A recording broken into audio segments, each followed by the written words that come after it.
Hello বন্ধুগণ, নমস্কার সবাইকে। আজকে নতুন একটা রেসিপি নিয়ে তোমাদের সামনে হাজির হলাম।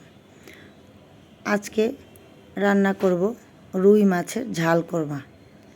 দেখতে থাকো। প্রথমেই রুই মাছগুলো ভালো করে ধুয়ে নিয়েছি।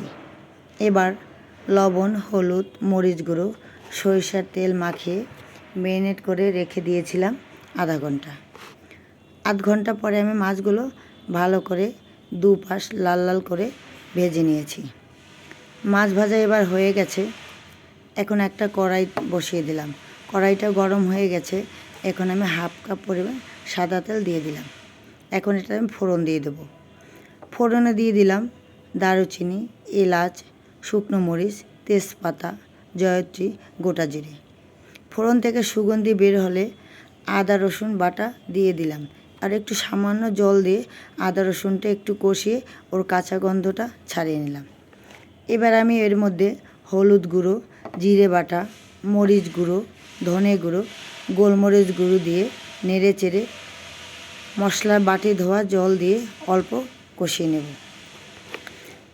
এর মধ্যে আমি একটা বাটিতে ভেজে রেখেছিলাম পেঁয়াজ বেটে, সেই ভেজে রাখা পেঁয়াজ বাটাটা দিয়ে দিলাম। আর এক পরিমাণ মতো কাঁচামরিচ বাটা, কিশমিশ বাটা, কাজু বাদাম বাটা, 1 টেবিল চামচ টক দই দিয়ে নেড়ে চেড়ে মিশিয়ে একটা মশলা বানিয়ে রাখলাম। এখন সেই অল্প কষানো মশলার মধ্যে এই বাটির মশলাটা দিয়ে দেব। এবারে আমি আরেকটু অল্প জল দিয়ে দেব। দিয়ে এটাকে আমি ভালো করে কষিয়ে নেব। কষানো হয়ে গেছে। মশলা থেকে এবার তেল ছেড়ে গেছে। এবারে আমি অল্প পরিমাণ জল দিয়ে দেব, কারণ এই রান্নাটায় বেশি জলের দরকার হবে না। এরপরে আমি স্বাদ মতো লবণ দিয়ে দিলাম। এখন জলটা ফুটে ওঠার অপেক্ষায়। জলটা এবার ফুটে উঠেছে। এখন ভেজে রাখা মাছগুলো দিয়ে দেব। এবারে আবার ফুটে ওঠার জন্য অপেক্ষায় থাকব। অল্প কিছুটা জাল হয়ে যাওয়ার পরে কিছু গরম মশলার গুঁড়ো, ঘি আর ধনেপাতা কুচি, একটু সামান্য চিনি দিয়ে দেব। এবার নেড়ে চেড়ে মিশিয়ে চাপা দিয়ে রেখে দেব 10 মিনিট।